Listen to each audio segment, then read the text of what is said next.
A very good morning to everyone in Asia. Good evening to those in the US. Welcome to our panel discussion on the global risk narrative and the cultural influences on risk perception. I'm Ruben Ng from the Lee Kuan Yew School of Public Policy, a premier public policy school in Asia, and the Lloyd's Register Foundation Institute for the Public Understanding of Risk. We aim to do rigorous research on risk perceptions, and use unconventional methods to communicate risk. So I'm Ruben Ng. I spent a few years in the US and the UK, and nobody could pronounce my surname or last name because NG is hard to pronounce. People think NG is an abbreviation for no good, but I told them, no, it's not no good, it's nice guy. I'm a psychologist by training, but a very undisciplined psychologist. I've applied psychology in different careers, from research to consulting and government, before coming back to academia. In my generation, this would be scorned as job hopping, but in my students' generation, some 20 years younger, this would be celebrated as job sampling. What a different world. It has also been a different world this year in 2020. It has been a very difficult year. Lots of lives and livelihoods are lost because of the COVID-19 pandemic. And I'm reminded this year especially to show compassion, to show respect, and to show kindness to all we meet, because sometimes the scars of battle are not written clearly on one's face. But on a more upbeat note, we have a very exciting program for you today. We'll first begin with a video that we created on the World Risk Poll. This World Risk Poll is the biggest risk study ever done, covering 140 countries, almost 99% of the world's population. Thereafter, my colleague Yi Chen will talk about an interesting study on the gap between societal narratives of risk and individual risk perceptions and what it means for risk communication. Thereafter, we'll have a word from our sponsors, the Lloyd Register Foundation, represented by Dr. Sarah Cumbers, who will tell us more about the flagship World Risk Poll study and what to expect in the second wave of the survey. Thereafter, Tammy, my other colleague, will talk about the influence of culture on risk perceptions. Now, this is a very important area because most of the time when we communicate risk, it assumes one size fits all. So thinking about cultural considerations could help us fine-tune and tweak risk communications to be accepted and effective across different cultures. Thereafter, we'll have a very exciting panel discussion lined up. I'll introduce the three esteemed speakers later before we begin our panel discussion in about 55 minutes. But before we go on to the panel discussion, let me hand it over to Tammy, who will take us through the video and the presentations. Have you ever postponed travel plans after hearing about a plane crash? Our risk perception are not always aligned with what we actually experience. And this difference, known as the risk gap, is influenced by our feelings, hearsay, and what we read in the news. For example, during the COVID-19 pandemic, we witnessed people rushing to purchase and hoard toilet paper after hearing of others who did the same. The World Risk Poll is the world's largest study of risk perceptions. It covers 99% of the world's population and over 140 countries. For this, we measure the gap between current risk experience and future perceptions of risk. There were interesting global insights and fascinating local case studies. The risk gap was tabulated through aggregation of individual risk gaps in common risk domains across the world, including severe weather events, violent crimes, food, water, electrical power lines, and household appliances and mental health issues. The study revealed intriguing insights from Mongolia. Severe weather events in Mongolia are becoming more frequent due to climate change, and there's also been a greater fluctuations in temperatures between seasons, which poses a greater risk to the country's water security and agricultural industry. So today, about 50% of Mongolians are living in the capital city and have better access to public services and infrastructure. However, their fear of being affected by severe weather events remains high due to a combination of factors, including lack of trust in governance and transparency, as well as overemphasis of climate change as a problem instead of educating the public on potential solutions and actions. We've been conducting qualitative research, a series of interviews with the public, to try to understand better how values connect up with people's climate risk perceptions. And what we find is that talking first about the things people value, even if those aren't related to the environment, is a great way to open up a conversation with people who don't yet see how climate risks are directly relevant to themselves. Our tax analytics results show that, on average, climate change risk reporting makes up 18% of all risk conversations in 2018 and 2019. This growth is a result of multiple factors, such as the 2018 United Nations Climate Change Conference, Greta Thunberg's viral plenary speech and activism, and global journalism initiatives to produce quality climate change coverage. I've worked across the policy spectrum, from being a consultant to a policymaker, and now as a researcher. I have the privilege of 3 vantage points, and sometimes it's not the policy, but how we frame the policy communications. Let me give you an example from a climate change perspective. There are 2 existing ways we frame climate change. The first way is a balanced perspective. We're not sure about whether climate change is true or not. We need to give contrarian views.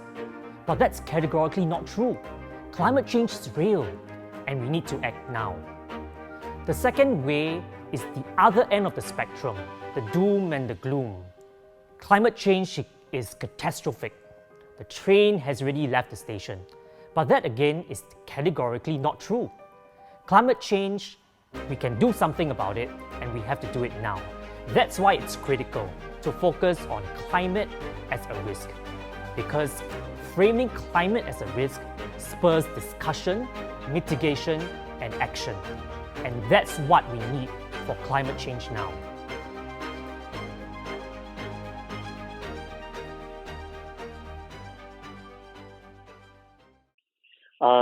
Yi-Chen will now take us through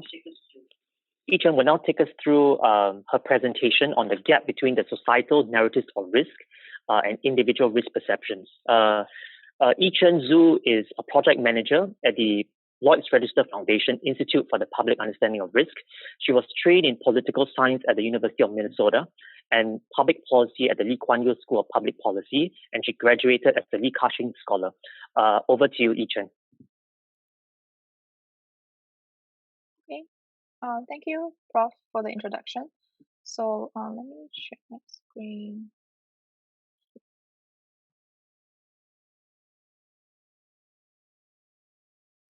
Okay, everybody can see this, right? Working? Okay. Good morning, everyone.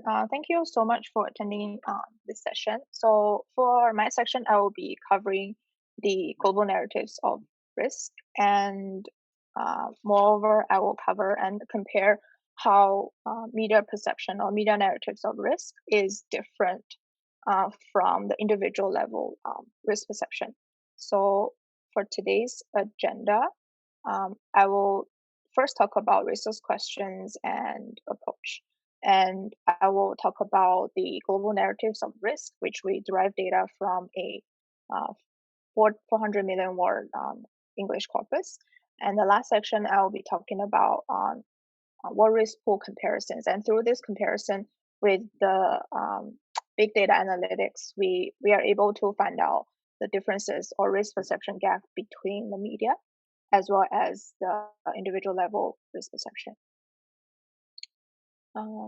So the first research questions is we want to investigate how has the size of risk conversations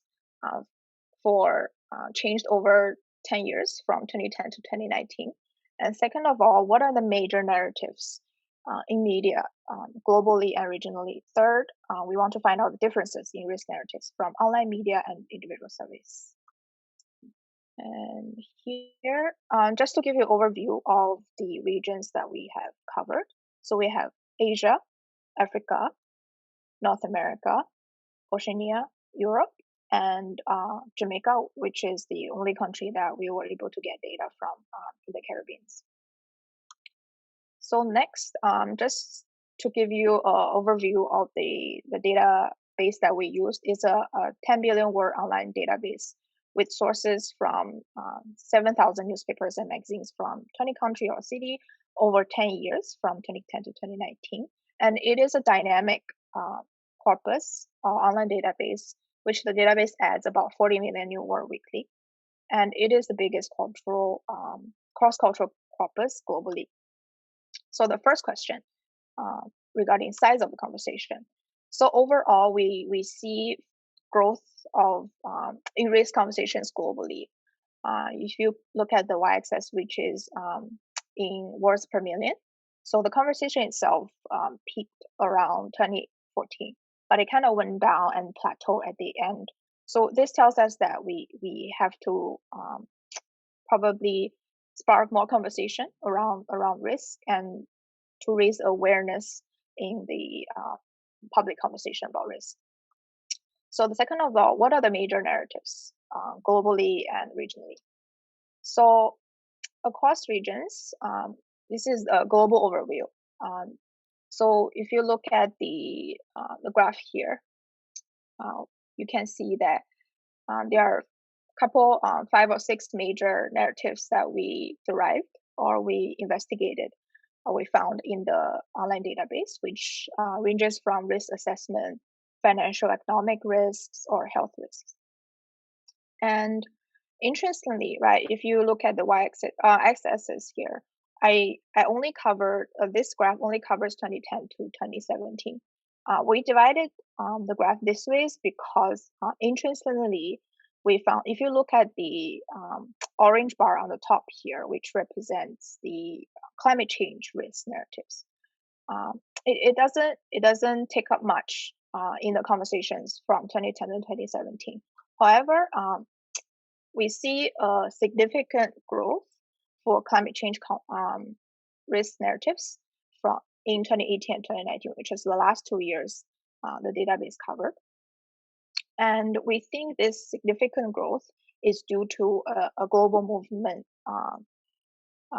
from activists, from different journalists, outlets, and just to produce more quality climate change coverage related to risks. And the next section, this is a regional level overview or country level overview from 2010 to 2019. So as you can see, across the regions, we see a kind of a globalization of risks in terms of like risk assessment, financial, public safety, and health risks. And these are quite similar across all regions. However, we do find interestingly that environment and climate change risk gained significant prevalence, especially in Jamaica, which is here, Oceania, as well as North America. So the third section I will be talking about is to compare the differences using the world risk pool as well as the data that I just showed to show that the significant differences in risk perceptions from the 2 levels. Okay, so I will be doing 2 sets of comparisons. The first set is I'll be comparing the 20 country, the big data text analytics results with the 20 country, same 20 country or city from the world risk pool data. This is to find out the similarities or differences between societal risk narratives and individual risk narratives. And the second set of comparison I'll be doing is I will use the same 20 country world risk pool results and compare it with the 142 country, which is the whole survey, and to test if the countries that we covered in the big data analytics is representative of the view of the world. So in order to do so, we have to do some recategorization of the world risk pool data so that the theme of the risks are aligned between these 2 sets of data.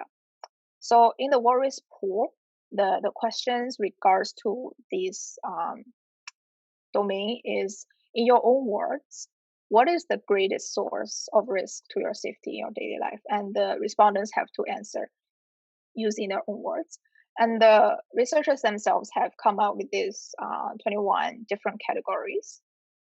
If you look at the chart here, it ranges from like crime, financial risks, health, flood-related, pollution, as well as drowning. and of course, climate change and natural disasters. So look at the risk types that I just covered. We have to recategorize it to match the risk types that we have in the data analytics section.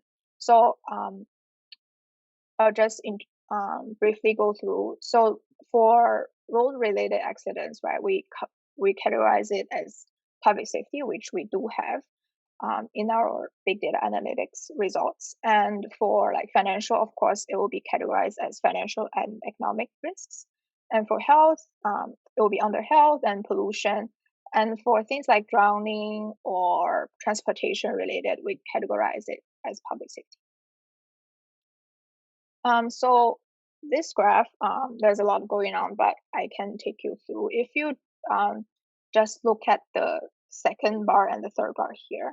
So this is the second comparison that I was talking about.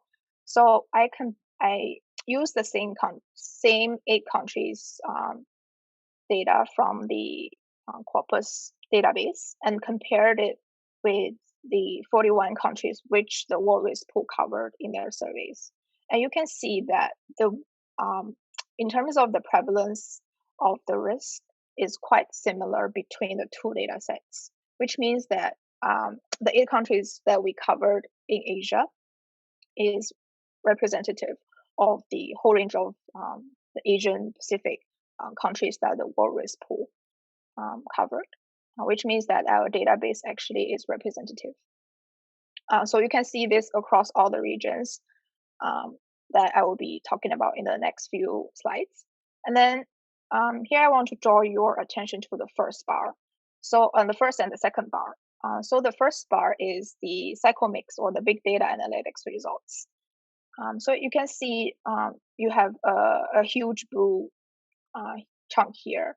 So the World Risk Pool data here, we have the same blue color, which represents the financial economic risk. So if you compare the 2 different data sets, you can see that the World Risk Pool data reviews that people in Asia underestimates financial and economic risk compared to a societal level of this particular risk.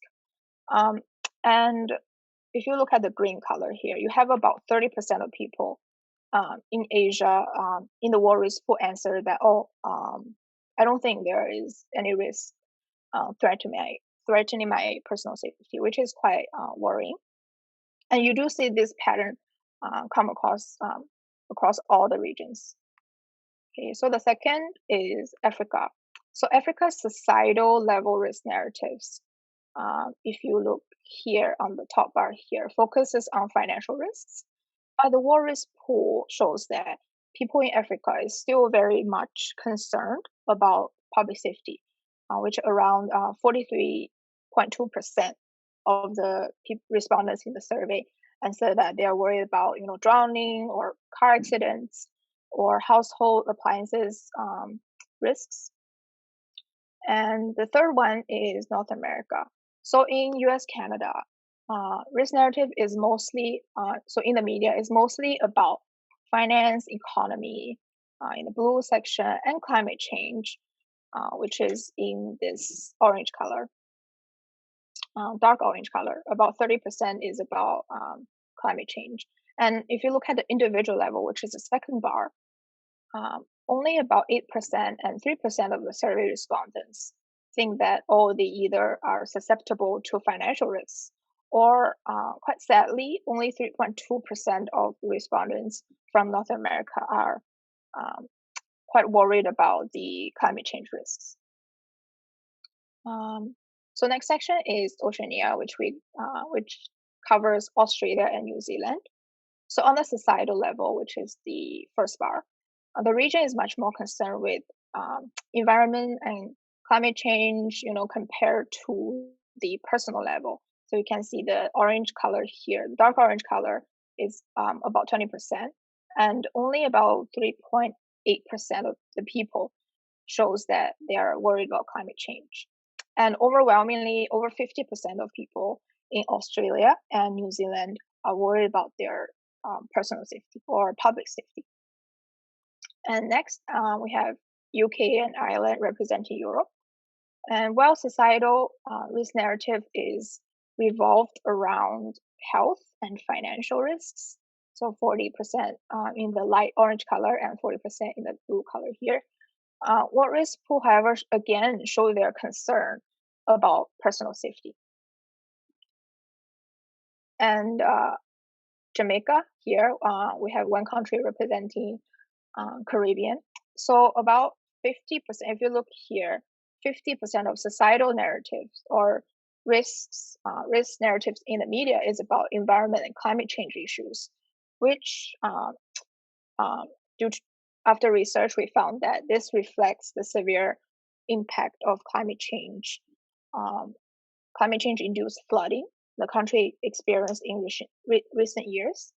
But if you ask people personally, only about 1.1% of people actually are concerned about climate change disasters and risks. But overwhelmingly, 52% of people are concerned about public safety.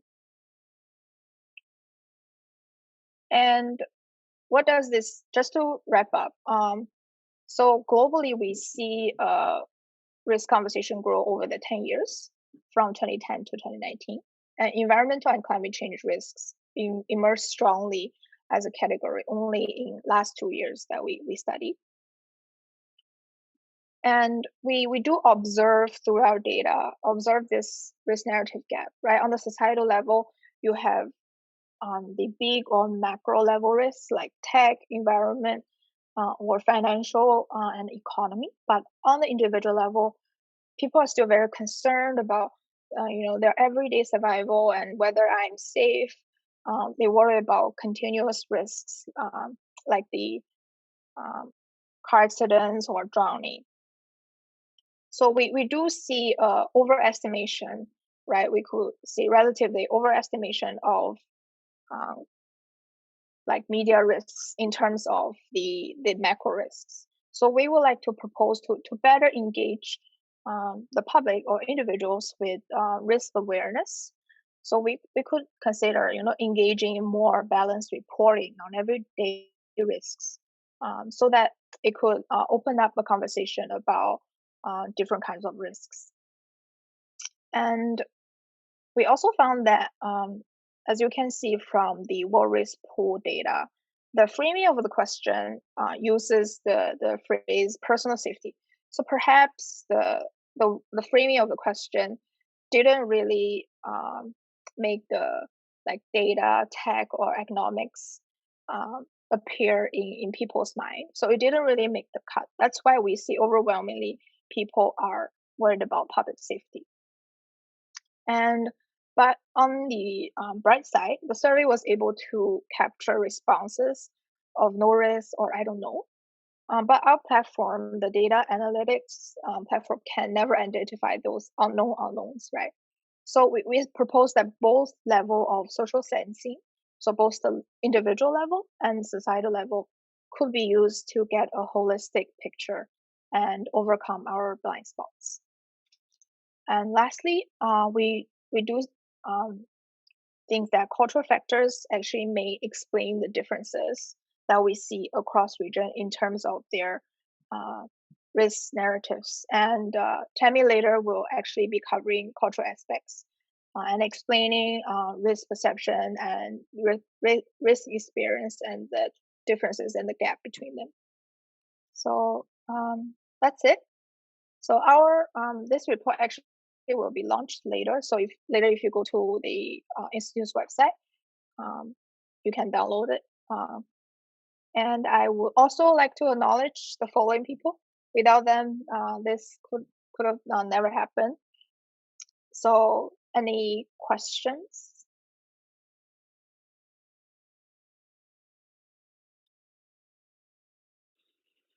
Thank you so much, Yi-Chen. We'll take any questions later, but we'll chug right along. So now we'll have a word from our sponsors, the Lloyd Register Foundation. Dr. Sarah Cumbers, in a pre-recorded session, would share with us about the World Risk Poll and some of the key insights and plans for the next leg of data collection. Over to you, Sarah. So, my name's Sarah Cumbers and I'm the Director of Evidence Insight at Lloyd's Register Foundation. And I'd just like to thank the organisers of UR 2020 for enabling my participation in this session today. Lloyd's Register Foundation is a global charity with a mission to make the world a safer place. And we do this through funding research, innovation and education. And the Foundation's World Risk Poll is the first global study of how people think and feel about risk. The first wave of the World Risk Poll was undertaken in 2019 by Gallup, who asked over 150,000 people across 142 countries a range of questions about how safe they feel and their perception and experience of risk across a range of areas, including safety at work, safety of food, and risk of harm from technology and the internet. As part of this study, we asked people to tell us about the biggest source of risk to safety in their daily lives. And it's this question that has been used in IPAW's first piece of analysis, looking at risk perception gaps. IPAW have used their powerful platform to analyse media narratives on risk, looking at 20 diverse countries across a 9-year time frame.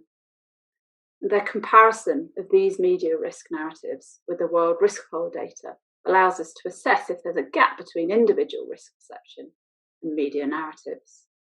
It's a really interesting study, and the results clearly demonstrate that there is a gap, and moreover, they emphasise that media narratives are focused on high-level societal issues rather than dealing with the everyday risks that concern the individual. However, I also wanted to highlight that in the case of climate change, which is covered by IPAW's analysis, it appears that the recent media focus has had an impact on people's risk perceptions.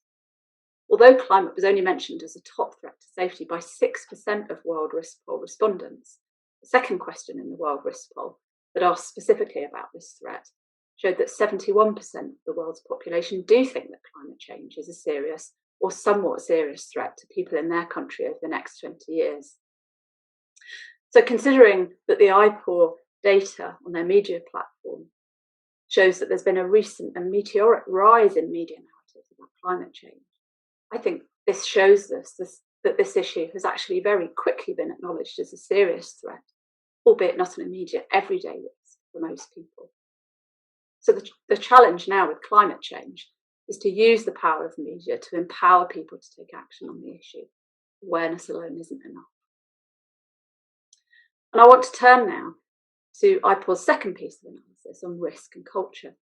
And this study uses the World Risk Poll questions posed to respondents about their perceptions and experiences of everyday risks, for example, from food, water, power, and severe weather, and analyses the responses at a country level against various cultural measures. The findings are clear that long-term orientation has a significant effect on people's experience of risk, and also that masculinity is an important cultural dimension with respect to risk perceptions. Now, the World Risk Poll found that risk perception and experience are correlated with a range of country and individual level demographic factors, and highlights the importance of tailoring risk interventions and communication efforts to local context. IPAW's results reinforce the need to also take into account cultural dimensions when designing policy and engagement strategies. And these offer further keys to policymakers and researchers working with communities who bear risks to develop strategies to empower action. I'm particularly interested in whether our understanding of the interplay between cultural dimensions and risk can be used to help governments anticipate where their preparedness might fall short, and then to influence them to take action to help keep their communities safe in the future.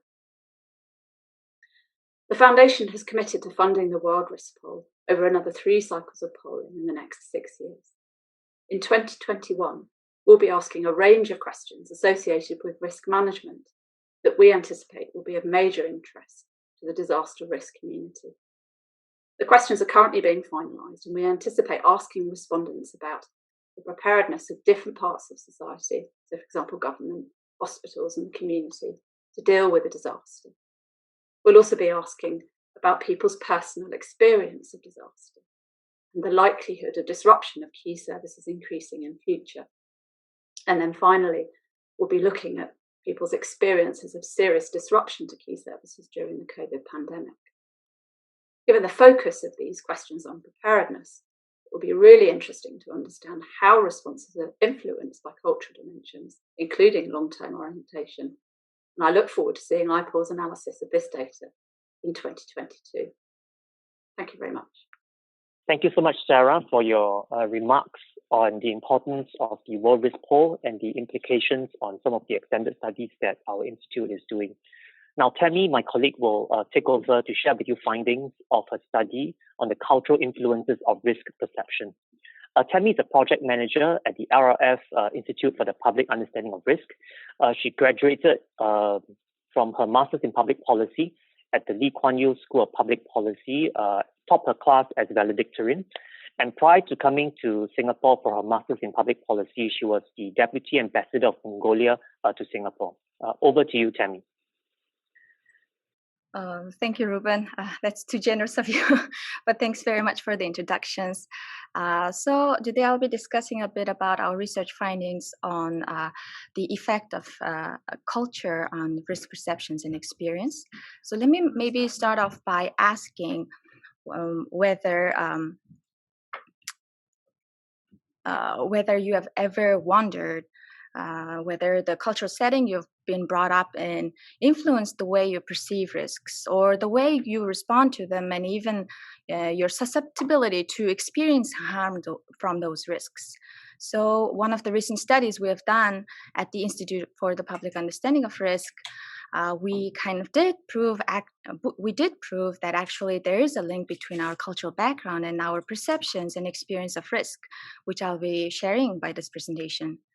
So for the course of the next 14 minutes, let me share briefly about our research objectives, followed by a little bit of background on why we did it and how we conceptualized and designed the study. Then I'll share with you some of the highlights from the findings of the study, and let me maybe finish off by with a few pointers on how these findings or insights can be used in policy design and communications. So our scope of the study specifically looked at the cultural underpinnings of cross-country variations in the World Risk Poll conducted last year.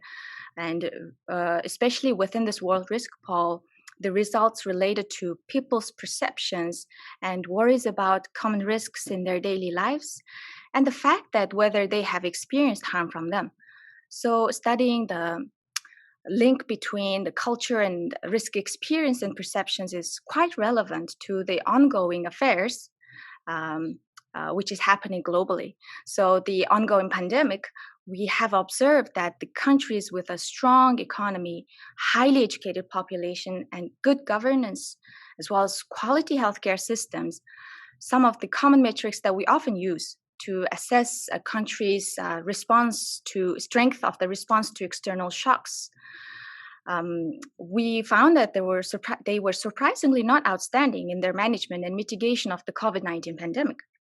In fact, we found that we see that low and middle income countries in stressed economic situations with, in the opposite directions, relatively low educated people, poor governance, and inadequate maybe healthcare system like Mongolia, where I come from, have gained the global spotlight in managing the domestic outbreak of COVID-19, with only a few hundreds of imported cases and no deaths recorded to date.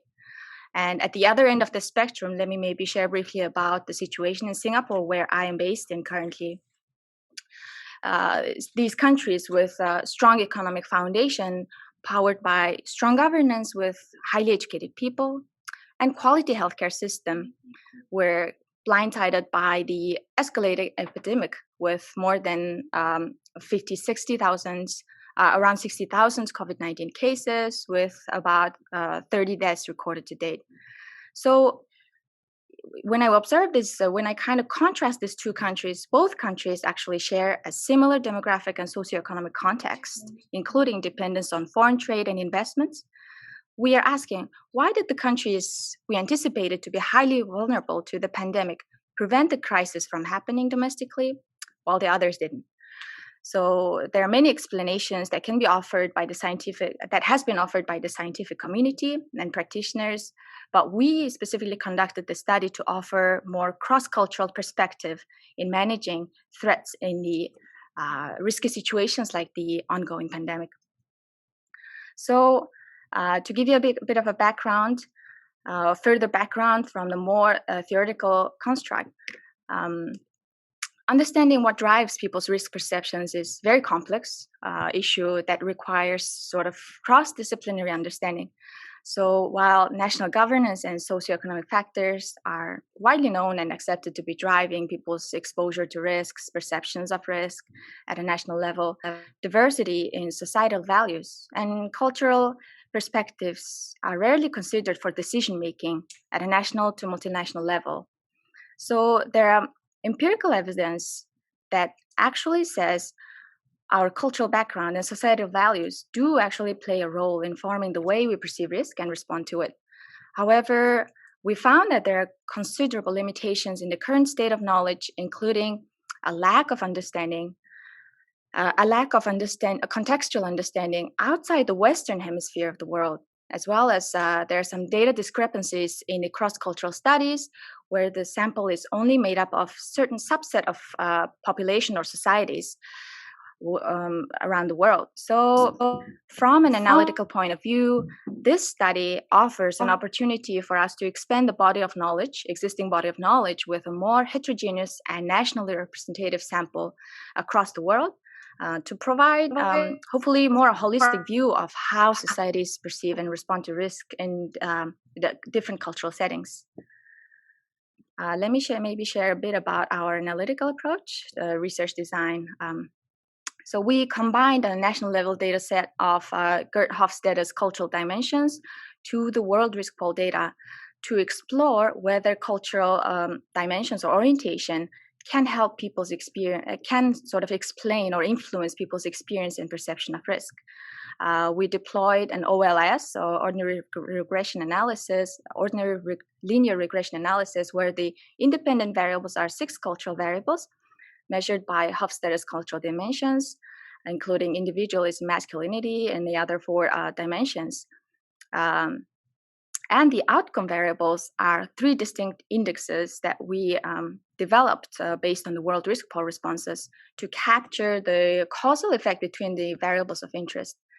In designing our analytical construct, of course, we have turned to literature to identify some of the more significant plausible drivers of experience and perceptions of risk, to assign more appropriate control variables for the analysis, which includes national income level, or national wealth, life expectancy, and freedom of flow of information as proxied by Press Freedom Index.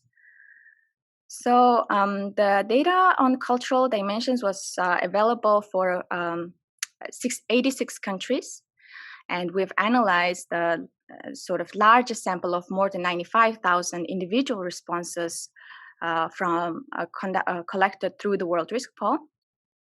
And we aggregated these individual responses at a national level to analyze the data set. So we're proud to share that this is the largest cross-cultural study to actually discover insights on what cultural factors influence the extent of our worries about risk and experiencing harm from them. So just a brief, for those of you who doesn't have a background or prior knowledge on what these cultural dimensions are, let me briefly go over them to give you a bit of a sort of introductions to this cultural framework. So the first cultural dimension is power distance index. Of course, in countries, so this is measured from 0 to 100 scores. And for those countries that scored less on power distance index, the societies tend to strive for more equalized distribution of power and demands justification for inequalities. On the other end of the spectrum, in terms of power distance index, those societies with high score of power distance index, people sort of accept the hierarchical order where everybody has a place, which needs no further justification. And for cultural dimension, individualism, those societies score low are called collectivist societies. So in societies where in sort of predominantly collectivist societies, they tend to have more tightly knit framework in societies. So people tend to look after for each other. On the other end of the spectrum, those societies scored higher in individualism dimension. They tend to have loose knit framework in society, so people are more focused on the well-being of their own self. Next dimension is masculinity. Those scored low in the masculine society are called feminine, feminine societies, predominantly feminine societies. So in these societies, they tend to prefer cooperation, modesty, and they tend to portray more caring for the weak and quality of life. On the other hand, in predominantly masculine societies, they tend to prefer self-achievements, competition, heroism, more assertiveness, and material rewards for success. Next up is uncertainty avoidance index. So for those societies scoring lower in the uncertainty avoidance index are more uncertainty accepting, meaning that these societies are willing to accept ambiguity and sort of more responsive towards change. On the other hand, in more uncertainty avoiding societies, they tend to maintain more rigid codes of belief and behavior, and they are kind of intolerant towards unorthodox behaviors and ideas. The fifth cultural dimension is long-term orientation. Those societies with lower long-term orientation are called, or what we call short-term oriented societies. They tend to prefer to maintain traditions and norms while viewing societal changes with more suspicion. On the other end of the spectrum are societies with that are more long-term oriented. So these societies tend to encourage thrift and efforts in modern education to prepare for the future. And the last but not least is the cultural dimension on indulgence. So those societies scoring lower on the indulgence dimension are more restraining societies. In these societies, they tend to suppress sort of gratification of needs and regulates these by means of strict social norms. But those societies with high score on indulgence, they tend to allow relatively free gratification of sort of basic human desires. So next up, let me maybe share key insights from our studies, the highlights of some of the findings we found on the study. So among the 6 cultural dimensions, first, we found that long-term orientation actually has a significant negative effect on long-term orientation has a significant negative effect on people's experience of risk. So in countries with long-term oriented cultures, such as Japan and China, they tend to experience less risk than countries with short-term oriented cultures, such as countries like Iran and Jordan. So we offer that a possible explanation for this finding could be that in long-term oriented cultures, they emphasize future preparedness. So countries with long-term oriented culture tend to be more advanced in long-range planning maybe, and risk mitigation, while so they will channel more resources into research and development activities, which could potentially bear fruit in the future than today. So as a result, you can observe that more world-class safety standards are enforced and well-established in these countries. And we believe that this contributes towards reducing people's experience of risk. So next up is about the perception of risk. So we found that perception of risk is driven by a combined effect of individualism, masculinity, as well as freedom of information flow.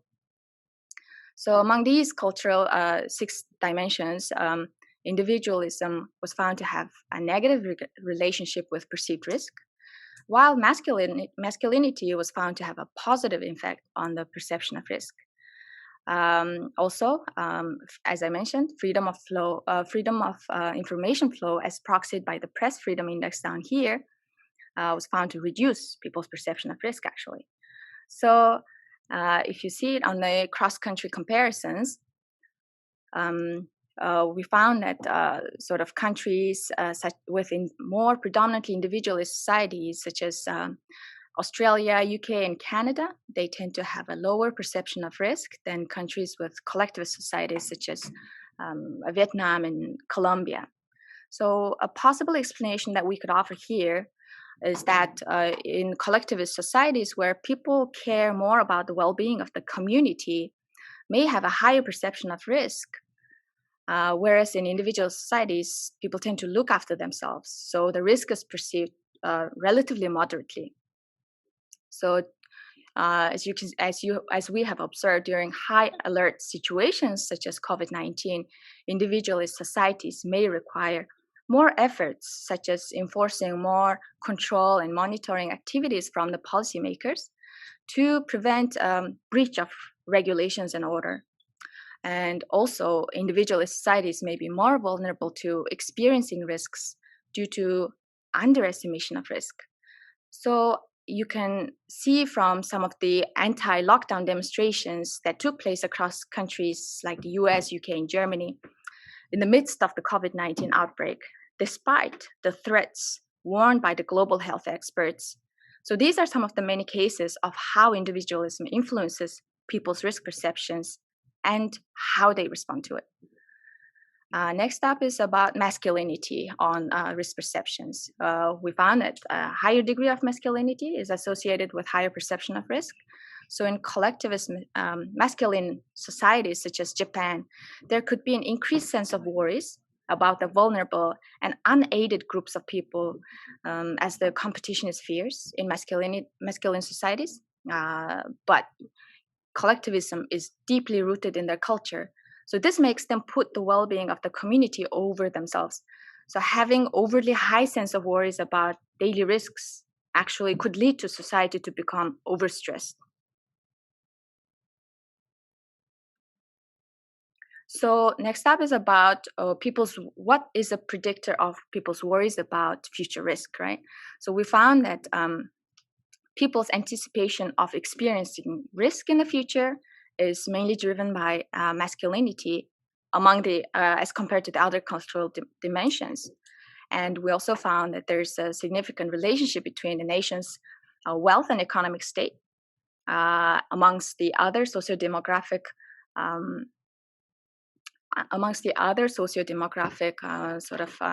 factors. So countries with predominantly masculine societies tend to have a high worry about experiencing risk in the future compared to countries with predominantly feminine societies. So similar to the perception of present risk, this could be due to society's preference for fierce competition and relative lack of inclusiveness as compared to feminine societies. Okay, so what do these insights mean, right? So we just wanted to emphasize here that, as I mentioned earlier, common dichotomies are insufficient to explain the variations of speed and extent of measures taken by governments during the crisis, such as the COVID-19. And this study offers empirical evidence for potential explanations as to why people in different cultural settings perceive risk differently, despite the similar characteristics they share. So, and we also demonstrated how, let me also demonstrate how policymakers can use these set of insights to improve their risk mitigation measures and policy communications. So,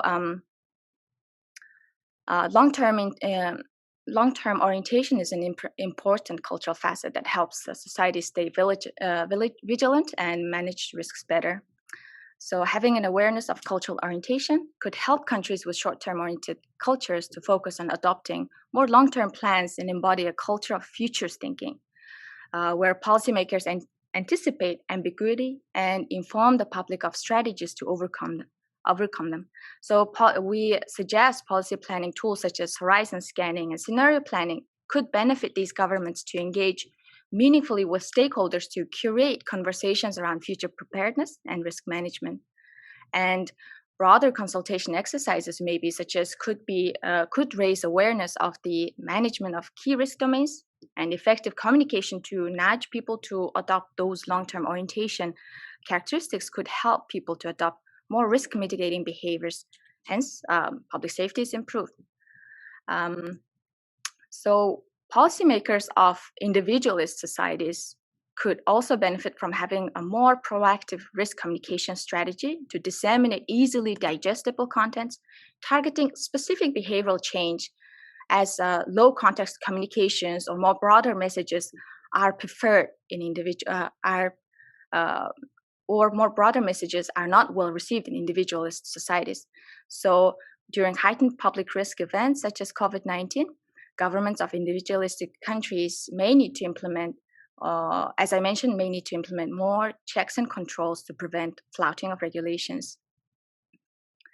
Another one is to balance the risk perception in masculine societies.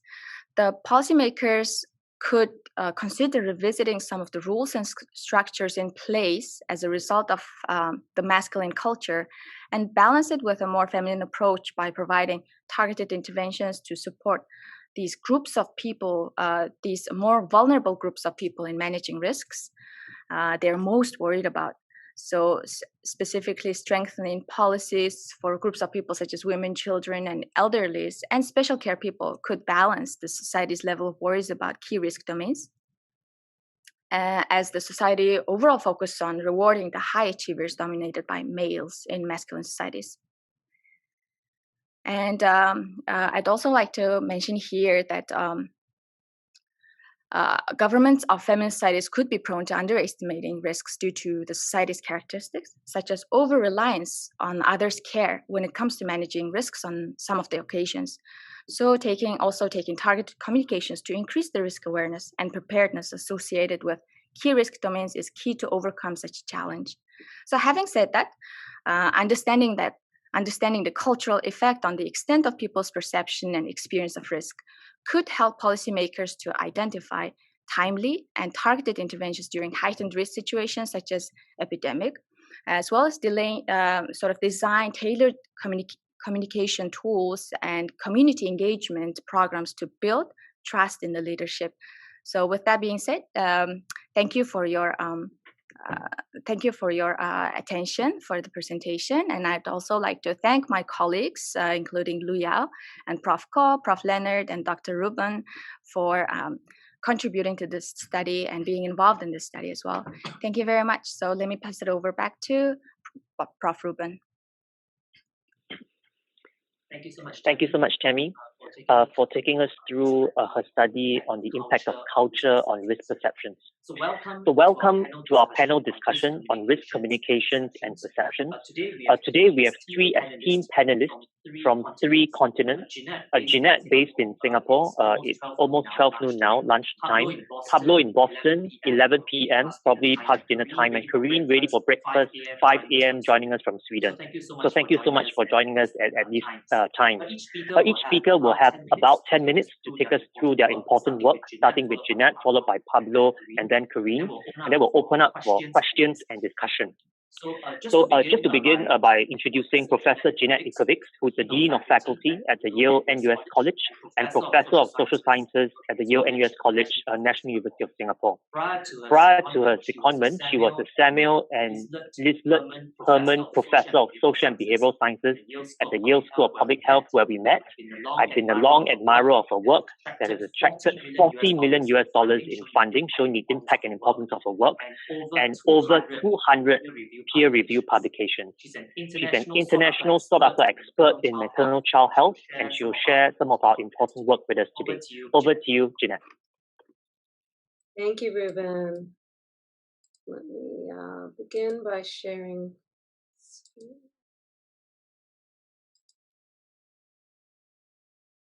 Okay, can you see my babies? All right. Thank you, Ruben. Yes. We have mutual admiration for each other and each other's work. So 140 million babies are born annually in the world. That's more than 11 million babies born every month, more than 383,000 babies born every day, and nearly 16,000 babies born every hour. So if I put that into perspective, in the past 5 or so minutes since the panel discussion began, 1,330 babies have been born. Now, maternal health and the health of a baby sets the trajectory of health and of risk over the entire life course. And it's for this reason I want to take a developmental life trajectory as a basis for my brief comments today. I think it provides an excellent perspective on risk, particularly health risk, and how it changes over time. So I will present some population perspectives on health risk, describe some underlying causes of risk, and consider why we engage in risk. So here are the leading causes of death across the developmental lifespan. And you can see that in the earliest years of life, the largest share of deaths from those from birth to age 5 arise from preterm birth, as well as complications at birth or in the first few weeks of life in particular. Under 5s are also highly susceptible to lower respiratory infections, infectious disease, diarrheal infections, and malnutrition. Now, infants and young children are incredibly resilient, but they also are quite vulnerable. And it's shocking to note that 15,000 young children die every day. Now, death rates for children ages 5 to 18 are much, much lower. And among the leading causes of death are road accidents. In developed nations, childhood cancers take the largest number of lives, whereas in developing nations, deaths are mostly due to a variety of infectious diseases and even drowning. Now, as we move very quickly up this developmental life trajectory, beginning in middle or late adolescence, age 15, all the way through older age, we see that non-communicable diseases become dominant. And specifically, cardiovascular disease and cancer are the leading causes of disease in all age groups. Also, HIV and AIDS remains the leading cause of death for adolescents and young adults, despite the availability of antiretroviral therapy. And respiratory disease, diabetes, tuberculosis, Alzheimer's, and once again, even diarrheal disease become risk factors for those in the older age groups.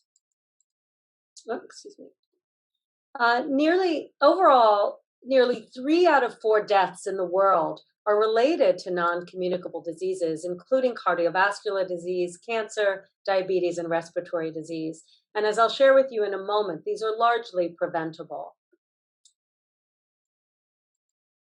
Now, of course, I'm painting a very high-level picture, and disease risk varies by country and region, with more neonatal deaths and infectious disease in low-income countries, and even higher non-communicable disease rates in richer countries. And as Ruben did in his opening remarks, I need to mention the nearly 1.5 million premature deaths in 2020 due to COVID. Considering the focus of this conference on risk, and considering my background as a health psychologist, I think not only about the risk, but of the importance of prevention. And at all ages, the importance of perceiving the risk of COVID and responding with preventive actions to isolate, social distance, mask, test, trace, treat, and now, as early as Monday, in the United Kingdom, the opportunity to vaccinate. So I said I would turn now to risk factors for morbidity and mortality. And I think it's notable that while many people think that healthcare or access to healthcare and genetics are the drivers here, in fact, that's not the case. Primary risk factors are related to behavioral, environmental, social, and psychological factors. And many of these are modifiable and thus could be part of prevention efforts. So first, on the behavioral side, as many as 2/3 of deaths could be prevented by eliminating smoking, physical activity, unhealthy eating, and excess alcohol consumption. Of course, physical activity and unhealthy eating behaviors together are the drivers toward overweight and obesity, or what we sometimes call the globesity epidemic, because these contribute to health risks across the lifespan and across the world. There are many environmental risk factors. Air pollution, especially the use of indoor stoves, and inadequate water and sanitation are major concerns. And as we look across this WHO graphic, we also see the mention of climate change, which is, of course, the focus of some of the work of the Lloyd's risk register. Now, I just want to draw your attention. This is a graphic from the American Public Health Association. Since I'm focused on health, let me draw your attention here to the bottom row. And then, of course, some of the arrows that are indicative of how climate change impacts health risks. So it is, in fact, true that there are both direct and indirect effects of climate change, specifically rising temperatures, extreme weather, air quality, and vector-borne diseases that impact cardiovascular disease, as I just shared with you, the leading cause of death for those aged 15 and older, as well as respiratory illness, a major cause of death as well around the world. Now, I want to also note that the expanded geographic range for vector-borne disease as a result of climate change is likely to continue to increase the risk globally of malaria, dengue, yellow fever, Zika, West Nile, and others.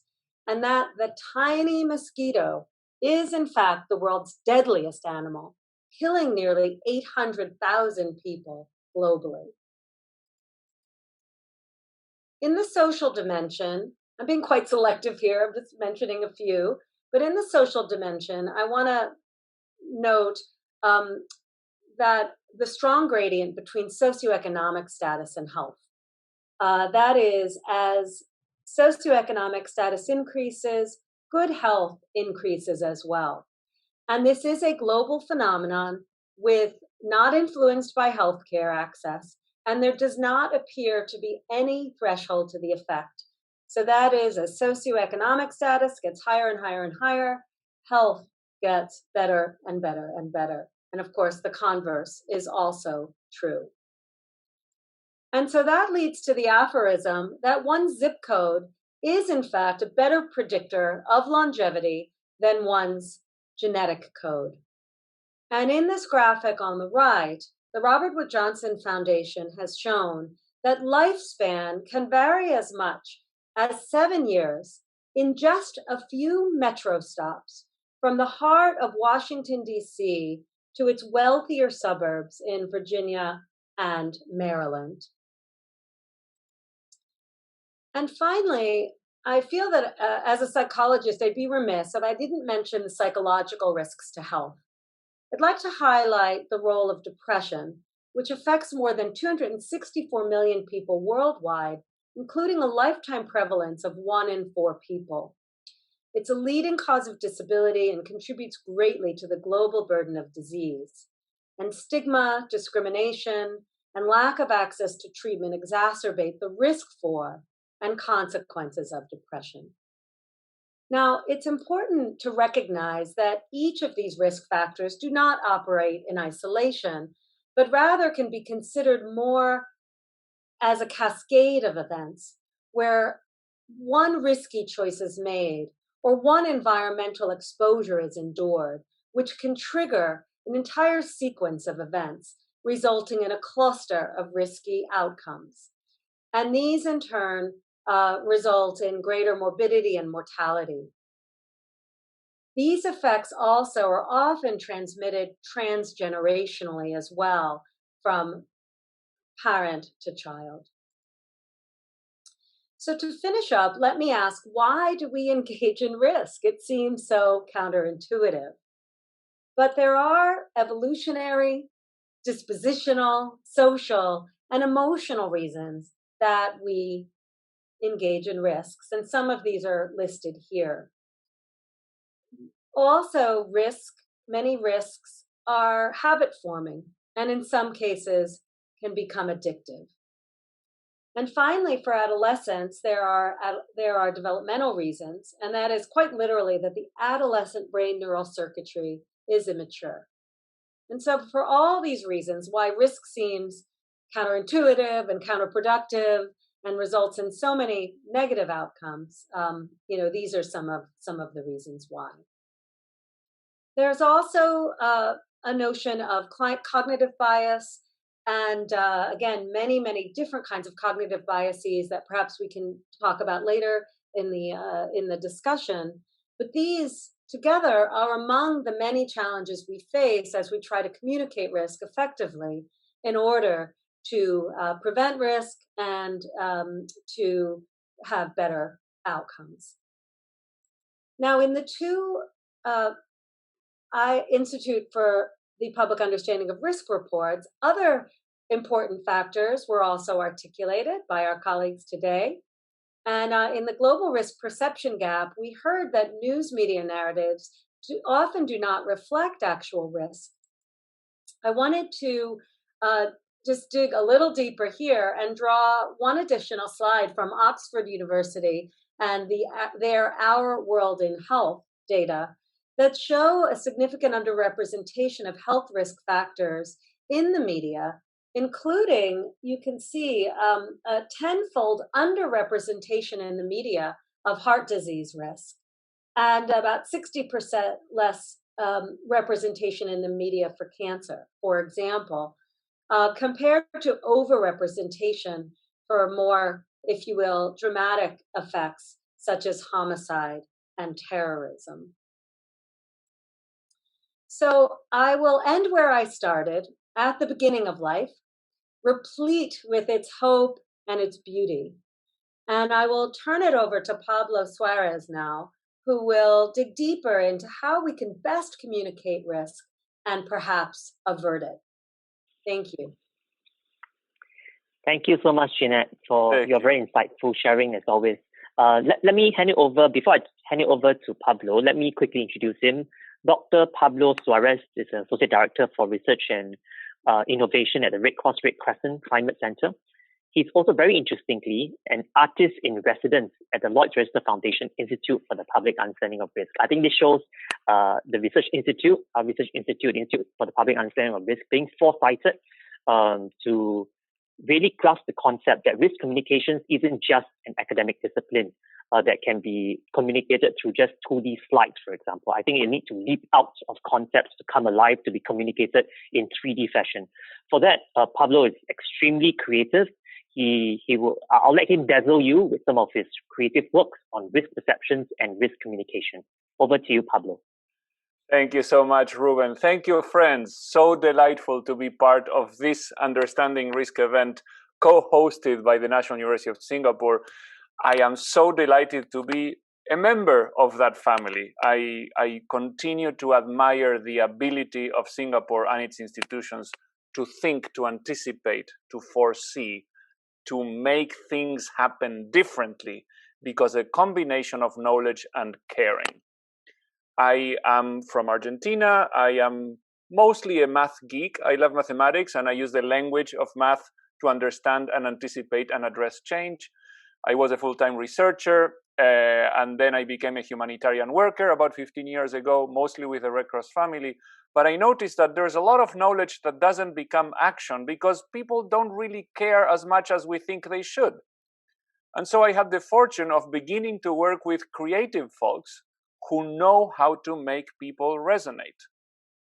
So I'm going to share with you some of the experiences that have shaped what we're doing with support from the Lloyd Register Foundation and a few other partners.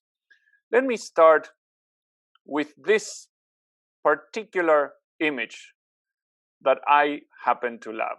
I'm going to push some buttons here, make that full screen, make myself smaller, maybe a little bit semi-transparent. So this is a cartoon by Bob Mankoff from the New Yorker magazine. And it shows with mathematical precision how I think we are relative to the world. Things are changing, and both experience and mathematical models tell us that change tends to be gradual until it is abrupt. And at the time of abrupt change, it's usually too late to make smart decisions. What can happen? Well, there's all sorts of mathematical models that can tell you. In this case, H stands for horror. How horrible can it get when things go bad? D could stand for denial. Do we dare recognize how bad things are getting? How close the danger can be to us? Now, the actual caption of this cartoon, we've got to talk. That's risk communication. That's risk understanding. Now, the talking that we tend to do has a format that is not particularly conducive to transformation in understanding and motivation for action. For example, I have attended 16 consecutive UN climate conferences, the annual COPs. This is a photo from one of them. 10,000 people over 2 weeks in an event designed to keep everyone in a passive role for most of the time. Now, let me ask you candidly, how much engagement do you sense that is going on there? Can we expect decisions to consider what science is telling us about the speed of change and the radical transformation needed to address the causes and the consequences of a changing climate? When I have a chance to engage with audiences, I try to give them an active role.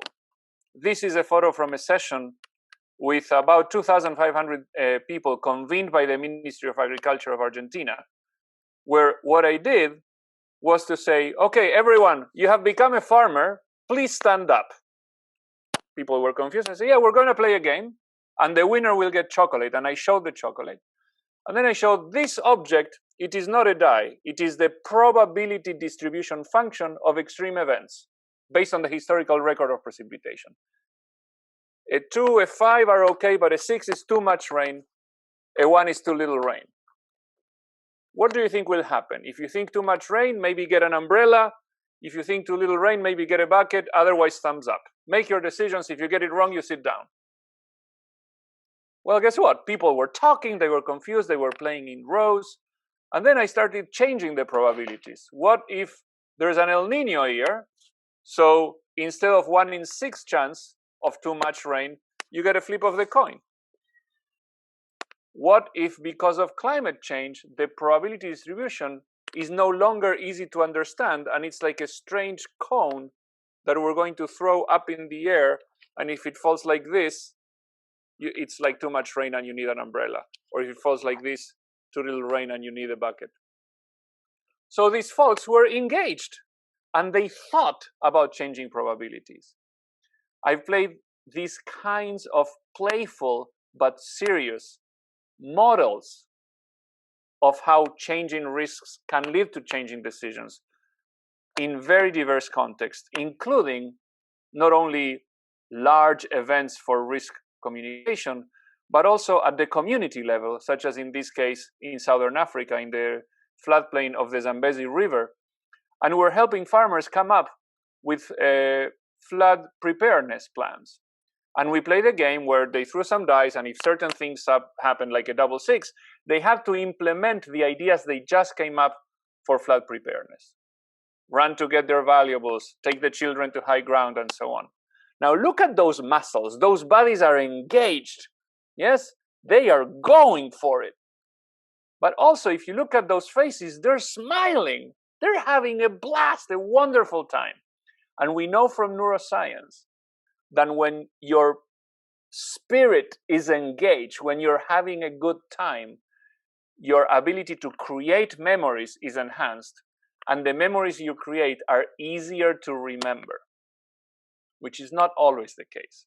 Now, this frisbee over here, I also took it once to the White House, where I said, hello, my name is Pablo, and this is not a frisbee, it's a hurricane. If it hits you in the chest, you're in trouble. Everyone, please stand up.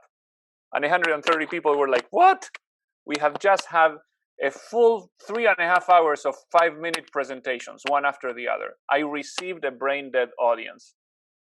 But yet, by engaging people in an unusual experience, mind you, this was strictly based on what we know about our ability to foresee tropical cyclones, hurricanes in this part of the world.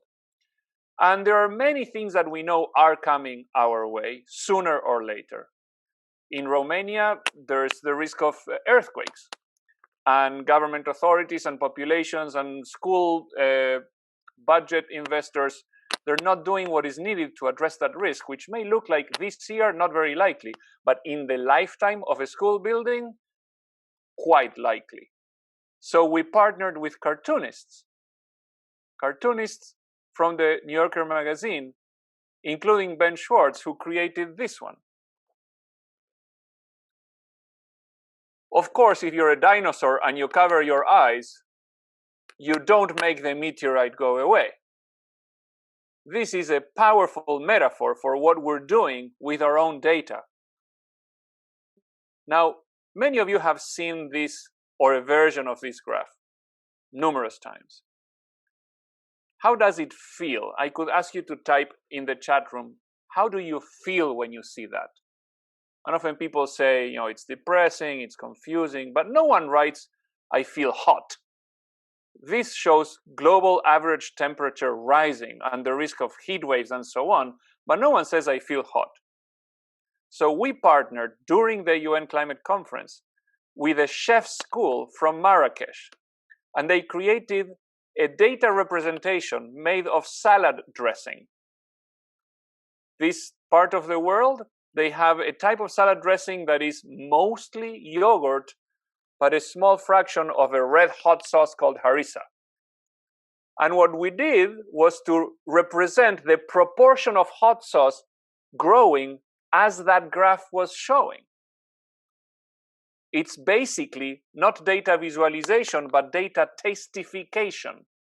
If you tasted that salad, the current decade would be as hot as you've ever experienced. Chemically pure harissa, red hot sauce. Next decade is going to be hotter. We don't even know what that feels like. We've never experienced that. We've experimented with data visualization in the Understanding Risk Conference in Venice. This is about flooding downstream of a hydropower dam in Togo.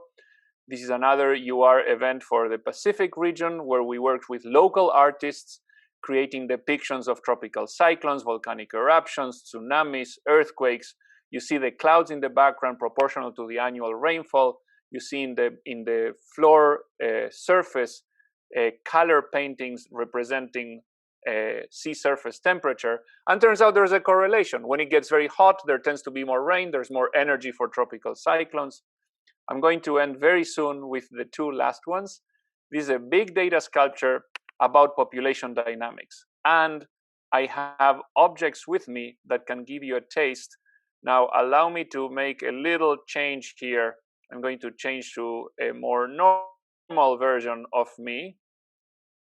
Hello from home. This object, my friends, this is a population pyramid for Venezuela, 1950. How many babies? Some babies, ages 0 to 1, 1 to 2, 2 to 3, all the way to age 100. There were more children than adults. And then there were more survival of babies. And then in the present, you see that there's many more babies. But very interestingly, I don't know if you can see, but there's a little bit of a bite going on there. And there's a reduction there as well, because there's been a crisis in Venezuela and people are leaving. Now, let me show you, I'm ending very soon. This was Korea. This bite was the war. This is what Korea looks like. Many fewer babies than older adults. These are about to retire. When they retire for real, there's going to be trouble with pension funds, with health. This is Qatar. There weren't many people. It was desert. And now, so many males working in the fossil fuel sector, extracting what will make our climate worse and not finding spouses. These objects can tell stories. We can tell many more stories as we did at NUS with a project with data from Ruben. I could tell you more, but this is what it looked like, the data batik about risk perceptions. So much that we could do, so much that I look forward to doing. Thank you, friends, for your attention. Over to you, Ruben.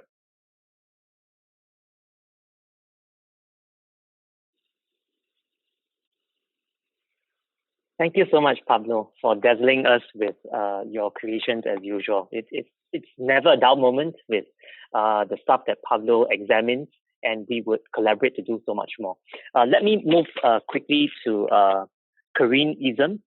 Karine is the co-founder of the Future of Governance Agency that seeks to bring power literacy and governance innovation to the public and its institutions. She's the co-author of How to Rule a World, and she has done very interesting simulations of Mars in the Himalayas to develop design principles for early space societies. Now, that is out of this world, but very important, because that is probably in our time horizon that we should be considering if we were to relocate to Mars or other planets. So over to you, Karine, to share your important work. Thank you. Hello, and lovely to be here this morning. I will essentially share a little bit about my journey in risk communication, but specifically in global catastrophic risk communication. So that is risks that potentially could threaten the lives of about 10% of the population or more. And this is work that started for me when I was the director of a foundation that had in its bylaws that we're going to try to make this, for all of you, very understandable, but for a lot of people, quite abstract equation more comprehensible. Essentially, in the bylaws, it said we're going to raise awareness, that very classical and somewhat saturated term. But that's what we had as our point of departure.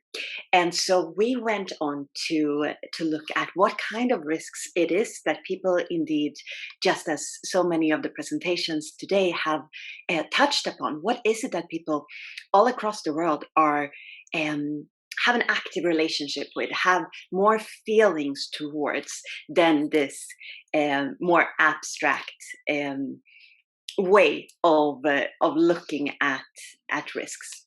And we found, of course, that it has to do with things that we encounter in our everyday lives. And so we created a risk indicator where you could compare these risks that you might actually be actively fearful of, like fear of flying, and then contrasting that to if we had similar probabilities, if we had have similar risk levels, what would that translate to when it comes to these risks that we do feel something about? And so, for example, when it comes to aviation, something that many people dread, not only for the emissions, or rather perhaps less reasonably, not for the emissions, but for the potential of crashes, if the dying in a flight accident was as likely as a 3-degree global temperature increase, then we would have the equivalent to 15 million people dying every year. And under those conditions, people would likely not enter a plane.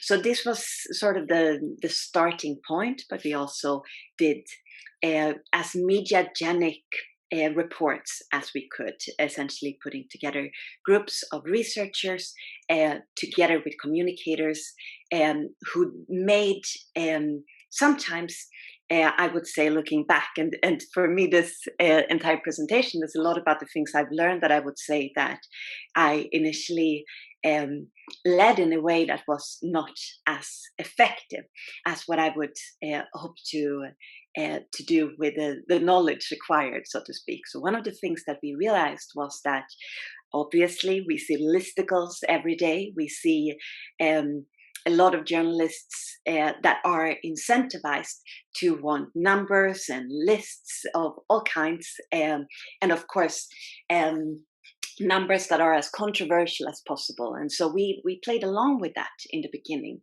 in order to get media attention, and we did garner quite a lot with our first reports on these global catastrophic risks. We saw about 600 million media impressions over just the course of our first releases, and that, 600 million, it sounds like a really nice number for a report, but this was one of the most common pictures that was associated with the articles. It was the Terminator fear of AI alignment, which is a very complex issue that has a lot of nuance, which were just completely ignored in this rather quantity over quality way of communicating. It was very understandable and in relation to the incentive systems for journalists to operate and clickbait and all these mechanisms. But at the same time, it really made me question what we were after. What did this raising awareness essentially fundamentally come down to? And what does it come down to for many other organizations that have it, if not in their bylaws, then at least as a substantial part of their credo? And my understanding today is that generally it's about one of two things. And I'm talking for organizations that are trying to look at risks that are, if not global catastrophic, then at least in that order of magnitude. So not in terms of changing behaviorals as related to COVID, of people staying apart, although there are tangents to that as well. But so it's either, in my current understanding, one or the two of these. The first one being internalizing externalities. We all know that the economic system that we currently are living in all parts of the world, more or less in different versions, but still we have this issue with externalities. And the raising awareness paradigm is in a lot of ways an attempt at internalizing them by cutting through and reaching the ethics of a consumer or the ethics of an individual. So by raising the awareness of a population, we want to see a change, a behavioral shift in an individual. So instead of a company being essentially regulated to, in one way or another, have this internalization of externalities already in the business model, it is something that becomes outsourced to the individual, to the consumer.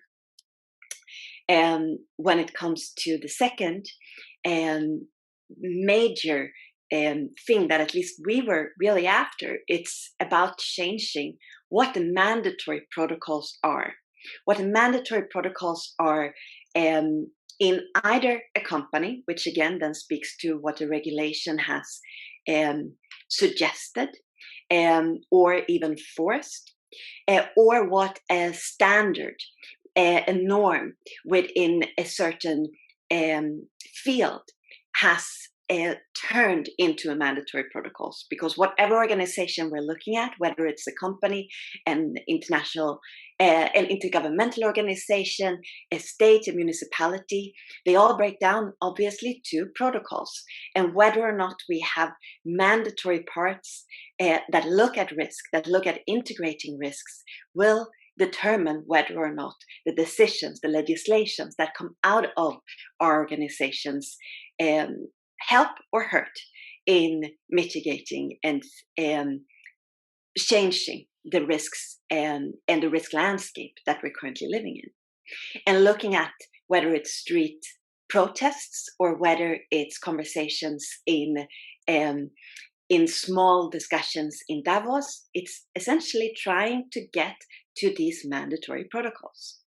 And so what I started to look at is, if this is what we're after with so much of the risk communication, if you accept this general model of that these are the fundamentals, you're either trying to get to this individual carrying the externalities or to changing the mandatory protocols, then might there be another way? Because we know that the way to impact narratives, the way to impact protocols is very tedious, costly, and in many cases, when it comes to the global catastrophic risks, particularly the ecological risks and arguably AI alignment, we just don't have the time that it takes to get there, or at least it looks very risky to take this route. And And so what I would love to suggest is that there might be another lever, and that is convenience. Convenience has been, in so many ways, what has made us give up privacy, share things that we would never have 3 decades ago been willing to give up. We have done it to so many of the large tech companies because we have been offered something in return. We have been offered a convenient experience. We have been offered a smooth ride, if you will, whether it's through the Google Map, just a way of finding your way through a city with ease, whether it's through the infrastructure of relationships that have emerged in the social media channels. But convenience is, I would argue, in our day and age, king. And so this creates a new kind of both lever and a new kind of professional to target with our risk communication. And that is user experience designers, UI, UE designers, what's usually on their business card, and a title that so many don't even know what it really means. Yet, it is these individuals that are shaping our digital landscape, which, especially now during COVID-19, is so much of our lives. And we see this in practice already with so many of the platforms that are offering these ways to circumvent the miscommunication around COVID. And so the option to look at what will the interfaces for decision makers look like in a couple of years, and work with where we can have maybe the kind of indicators that I was working with years ago, but then those indicators were targeting the general public, whereas perhaps it is targeting the way we construct interfaces for decision makers. This is where I would like to see the different models and the different impacts on our risk levels that different legislation would have. These are the spaces in our, whether it's phone in a couple of years or what other kind of interfaces we use. I think this is untapped potential to, and that we can learn where we had our COVID communication and see what other kind of risks we want to essentially circumvent and find ways into where people are. And we are currently in these feeds, in these interfaces. So I think that is an untapped potential for policymakers and for the general public. I would contend and be so interested to hear your thoughts if there can be a case to be made for that what the general public need is not more fear, particularly after this year, there might be, arguably very much is, a level of dread where there is a saturation, and what actually inspires us, be it to move our behaviors or be it to just embrace enough hope to have the energy to make shifts, to and to move in the direction that is fruitful. Maybe that goes through inspirational projects. I think Pablo showed several of those, and as Ruben mentioned briefly, I'm currently in the beginning stage of done the first part of what will be a series of explorations of how we can construct societies on other celestial bodies. But also on this planet, of course, it's extremely interesting to look at the transitional villages that are emerging, at the new kind of cities. This is the renderings for Akon City in Senegal, places that are built to have another way of thinking about sustainability built into their very architecture, where instead of working with fear, we're working with aesthetics so compelling that you can't help but want to be a part of something that is more safe, as that is the thing we all have in common, the dream of a safe tomorrow. So I'll end There. Thank you so much, Corinne, for your insightful presentation. A lot of interesting things to think about. So I'm just going to start with some questions. So I'll ask a question to each of the panelists. And if I could ask you to respond to my questions with any thoughts that you have, and also to respond to the presentations of the other two panelists, if you have any reactions to the other two panelists. So for Jeanette, thank you so much for taking us through a tour de force, essentially, of the developmental approach to risk perceptions. Sometimes when it comes to different age groups, it's very hard to capture attention of, say, teenagers with regard to different risks, for example. Do you have any thoughts on how we can take a more developmental approach in trying to nudge risk attention and risk communications? So Pablo, thank you so much for sharing with us your hot sauce example. Now, I would like to put it to you that in Asia, our tolerance for hot sauce is very high. So if you come to my family, the whole bottle of hot sauce is preferred, right? Sometimes it scares me that the default is more chili than food. So obviously the tolerance for hot sauce differs across different cultures. I just wonder, in your important work across different cultures, have you had to use a cultural lens to communicate differently? Corinne, thank you so much for sharing and raising important points, like even though the interfaces and things like this, and how that makes a difference. For me, when I teach across the policy spectrum, we first talk about strategy, what's strategic, and then we talk about what's tactical. But what you're talking about is something so critical to close the insight to implementation gap, and that's what I call micro-tactical, right? Sometimes the technical stuff is really about how we implement it, but sometimes how we implement it really depends on how you reach those different groups of people, what I call the micro-tactical, closing that last mile gap. So I just wonder, from your perspective, we have spoken a lot about very important stuff at the micro-tactical level. I was wondering if there is any way we can create groundswell of people at the more strategic level. So is there any way we can crowdsource or create groundswell for risk or climate change in a way that this groundswell could sort of rise above to get the attention of policymakers and make a change at the strategic level? So I'll stop there. Maybe Jeanette, you can begin to share your thoughts and any reactions you have to both Pablo's and Corinne's presentations. Over to you, Jeanette. Great, thanks. What wonderful questions, Ruben. Provocative questions. I will respond by, in fact, drawing connections, and there are many, but at least one to Pablo and one to Corinne. And, I think that this issue of capturing adolescents' attention and trying to push beyond the limitations of their understandings of risk, the neurodevelopmental readiness, the need for the excitement of risk, that hormonal edge.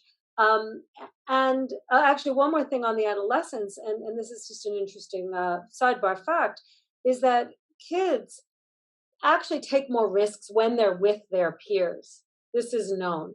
And so the social elements become really important. So I think to break through, tying first to Pablo, is we really need to mobilize new ways of communicating. Hitting him sometimes it's not just hitting them maybe in the chest with the frisbee, but hitting them in the head with the frisbee, or really having them stop in their tracks and to engage, to understand some different way of what the actual risks are. It is really hard to break through. There's an optimistic bias. There's a sense that if others are doing it, it must be okay. There are many ways. So we really need to shake them up, and it may take more than a dice or a frisbee. So I might turn it to you, Pablo, and ask you to respond back. Something that Corinne was talking about toward the end, I think, is relevant here as well. And that is the importance of what we call in public health structural interventions. And essentially, Ruben, what you might call, or Corinne was talking about, policy interventions, changing policies, changing guidelines, showing the packed streets or the empty streets. Again, not that they're followed all the time, but policies, taxation, guidelines, these can nudge behaviors in ways that maybe our individual attempts cannot. So, for example, let's take money. taxing sugar-sweetened soft drinks or junk food reduces purchase. Another example is complete streets. Creating cities. That beautiful city in Senegal, it's quite extraordinary. That's not maybe feasible in all places and in older cities, but is it possible to nudge out a bike lane or a walking lane, or as a number of cities do in the world, close them down a Sunday a month, or for 4 hours every Saturday morning, to enable physical activity, to enable biking and walking in a safe environment, to encourage also social and community connectedness. And a third example, even perhaps a bit more extreme, is not counting on somebody to brush or floss necessarily, though we want them to do that as well, but just fluoridating the water. That's a way that we reduce risk. So those are some examples, I think, of the policy changes and structural changes that are so important that will probably get us further than trying to influence them individually, at the same time, jarring them awake with, and us all awake with new modes of communication, all really, really important. Thank you for such inspiring diversity and richness. Ruben, I have to disclose the fact that when I left Argentina a couple decades ago, in any Asian restaurant that had 0 to 3 peppers, indicating how hot anything was, 1 pepper was inedible for me. My mother calls salt and pepper like hot spices. So just like different people have different appetite for hot sauces, and I know next time I visit you, I will be careful of any food presented to me. Similarly, people have different appetite for risk. And I think that we as a community tend to not notice the extent to which not only risk is often correlating with opportunity. You build in the floodplain because in the floodplain the soil is more fertile, because the fish are in the river and you want to be close to the fish. If you stay safe all the time, then it's a very boring, dry, and useless life. And there's something like in the report that was presented earlier, this term masculinity. I grew up in a very masculine, macho, loving culture. And how are we going to address what my fellow panelists addressed? This business of culture, of course, it's very place dependent. I cannot do what I do in one continent in another without tailoring, without consulting with the local folks who can guide me into simple things. We're playing a game, the same mechanics as rock, paper, scissors, with a threat, one beats the other, in Uganda. And we had explained the rule. This gesture means protection. It was against mosquitoes and malaria. And no one was seeking protection. We couldn't understand why did we misexplain. Well, it turns out that this is the gesture in which people put their deceased family members before burial. So of course culture matters, but it's hard to tune in and it takes work. On the frisbee and the chest, happy to report that this is a foam frisbee. If it hits you very violently, it doesn't hurt. But that's one of the things we need to figure out.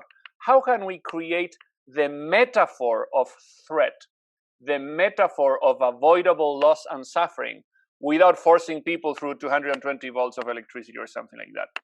One of the things I love about being part of IPOR is that there's this wide range from Prof. Ko and his civil engineering familiarity while trying to link to policy with all of you. And I'm so inspired to try to do more. There shall be more. Over to you, Karin. Thank you. Starting with the question of sort of build it and they shall come, because I think that is, in a way, the most hope-inspiring way to move forward in this, in many ways, quite disturbing discourse or daunting discourse. And when that comes to what we can build in digital spaces, I think that's such an interesting opportunity in terms of culture, because with China as the obvious exception, internet culture, and particularly the way that we interact with our devices, it is quite monoculture. there we have something in common. We are used to that if a button looks like this, then you press it and all of this. So there we are more alike than anywhere else, I would argue, culturally, which means that if we build in our interfaces, and particularly when it comes to when it really makes sense, when you're just about to, be it put something in your shopping cart, be it when you are going to vote online, as that starts to emerge, if you see the right things at the right moment, that's an opportunity to really steer behavior. And this is also where we have so much data from the game discourse and from the billions of hours where we see how people interact in games. And those games are going to become our lives to a large extent with immersive reality. And I think it's very wise to now start to plan for how we can insert the messages we think are important at the right moments. Because so much is not just the right data, but the right data with the right moment.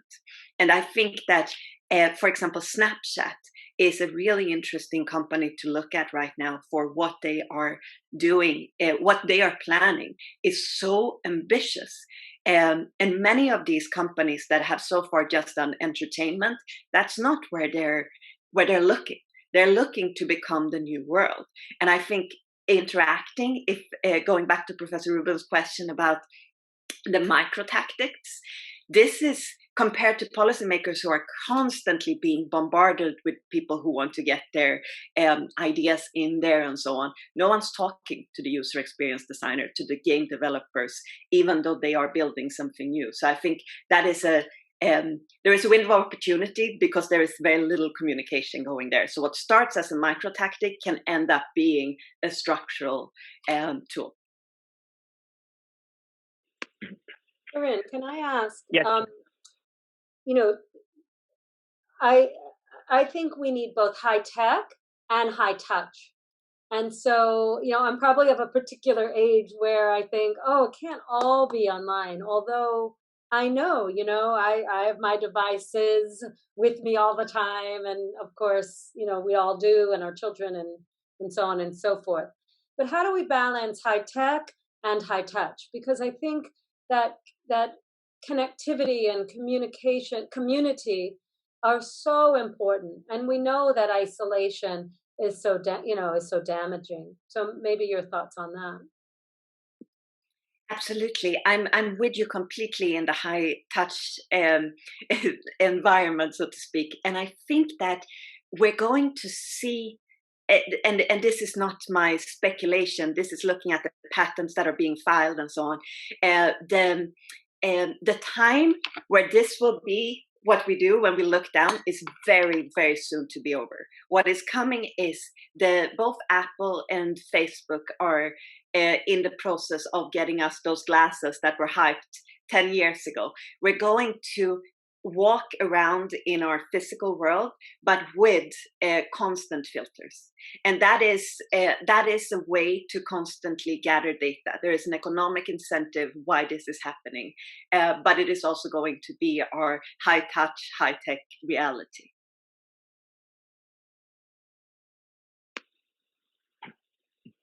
Okay, wow. Time flies when we are having fun. We are almost up to 3 minutes to the end of the panel. Corinne, what you mentioned, and Jeanette also, this high tech, high touch, the use of games, got me thinking about Siemens, the German engineering company. Their Asian HQ is in Singapore. 2 years ago, I did a training for their high posts. These are the high potential middle managers going on to senior management on blended innovation. So I was very struck by their data innovation center in Singapore.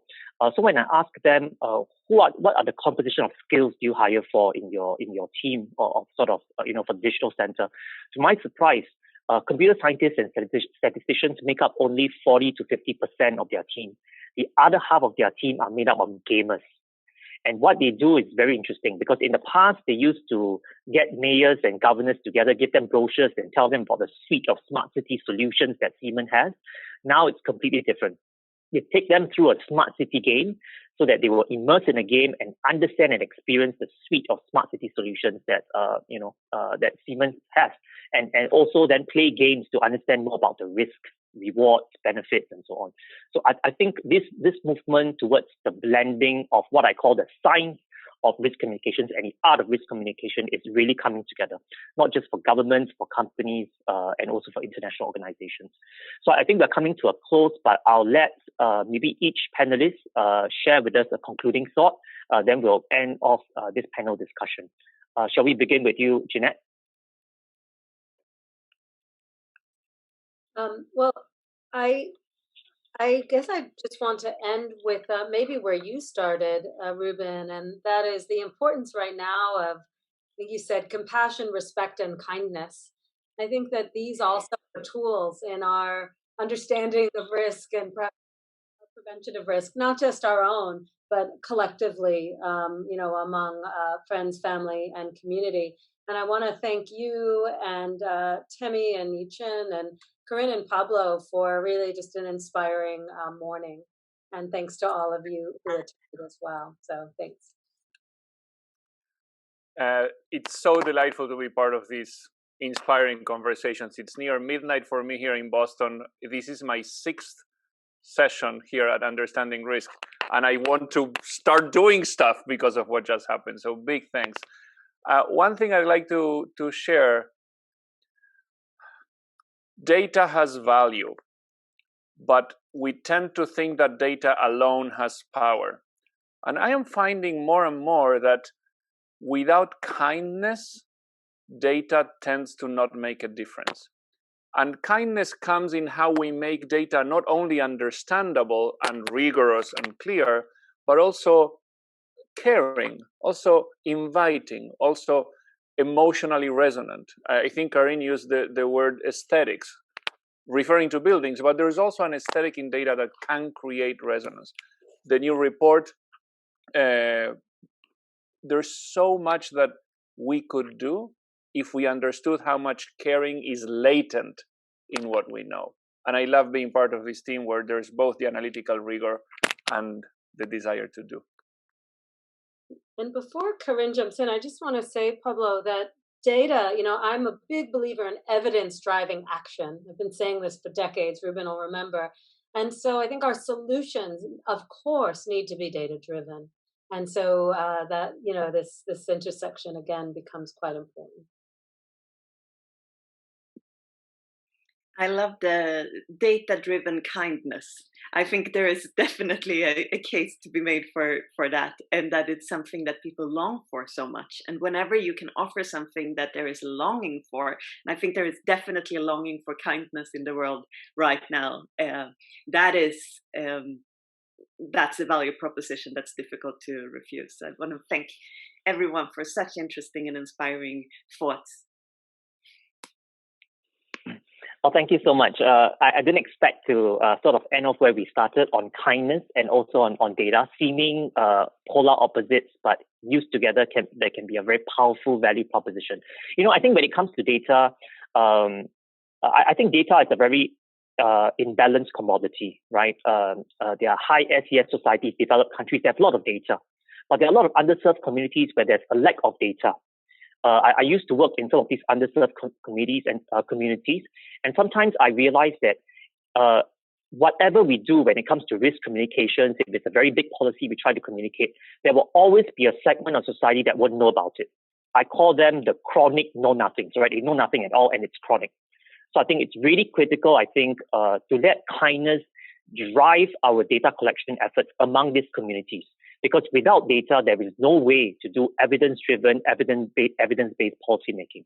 So I think let our kindness drive our data collection efforts so that with more data, it will be a bit more balanced, it leads to less bias, and it leads to, I think, better risk communication. Not just better risk communication, but better risk empowerment and increased resilience, especially in this COVID-19 pandemic age.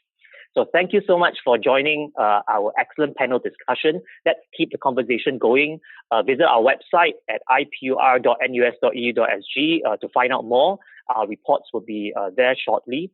And thank you so much. Have a great morning, evening, or afternoon, wherever you are. Thank you so much.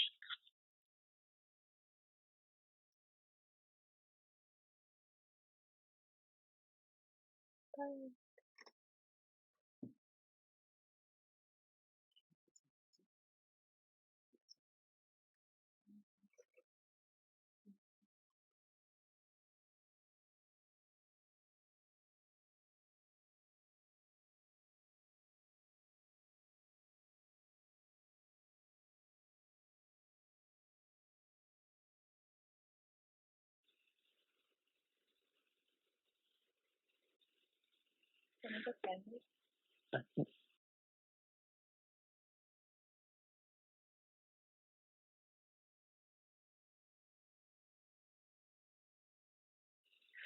Okay, thanks so much, Jeanette and Pablo, for this. Thank you so much. I really appreciate it. All right, thank you. I know Pablo wanted to catch up with you. I just wanted to say thank you and goodbye and see you soon. And yeah, let me know anything further if you need a copy of the slides or anything. And I'll talk to you. Let's connect in the next couple of weeks, Ruben. Yeah. So Jeanette, I'll catch up with you. Maybe we'll catch up over lunch or something like that. Now we have a little bit more time. In December. After next week. After all 1 more week, another week plus, but almost. Beautiful. Yeah. So, very inspiring. Thank you. It was so great to hear your stuff and to see it and to feel it. I have to tell you really, really quickly. Actually, I just thought of it now. Well, I thought of it when you were speaking. Ruben, do you remember, were you there when I used to do the balloon thing in my class in Social and Behavioral Foundations of Health? Do you remember this vaguely? Balloon? Yeah, I used to do this risk thing. I'll try to explain it very quickly because I know we all have to get on with the day. But Pablo, I used to start with 2 big envelopes, and it was a